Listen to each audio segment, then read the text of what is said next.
good day po sa inyong lahat. I am Father Boc Nicolas, VP for Administration of Don Bosco Technical College, Mandaluyong. Itong institution na po ito ay for education and at the same time, historically speaking po, si Don Bosco ay isang pare na ang kanyang apostolate o mission ay para sa mga young people, young boys na mahihirap.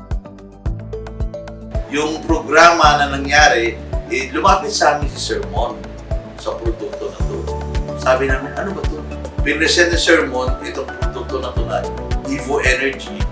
And we talked with Sir Julian and Sir Julian and his team presented the whole product. Pinresent namin sa board, natuwa naman sila. Pero yung ang isang doubt, too good to be true po. Siyempre, ngayon lang namin narinig yan yung programang RAP, pero legal po yan ng gobyerno. Yan ang explain sa amin. Would you believe po, just this month, dumating sa amin yung bill namin from 600,000 plus naging 500,000. So may savings ako na 16.5% na amounting to 107,000.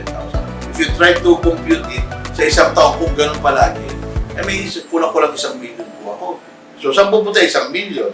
Pupunta naman siya sa scholarship program namin. Kaya sana makita ho natin yung value na tinulong nyo sa amin, mag-trickle down sa mga mahihirap, lalo yung gusto mag-aral. Ito nga sa amin, nagbayad na po kami. Sobrang bayad namin. Ang bilis kagad, may sagot kagad si Ivo. So medyo mabilis ang communications namin kay Ivo.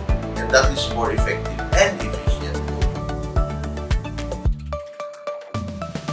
Kasi ang kinaganda ngayon, sa dati kasi wala kaming basihan. Pero ngayon po, may pinanggagalingan kami na from this bill, naging ganito. So, inform kami sa data. Data-inform ka. Alam mo, kung paano i-discard yan. Alam niyo po, Don Bosco Mandaluyong, yung medyo matagal, luma na siya. So, maliban sa scholarship, we have to also to fix our buildings. Yung savings namin, pwede mapunta sa scholarship, pwede rin mapunta sa structural maintenance ng ating school. Ipagpatuloy nila ginagawa ni Ivo.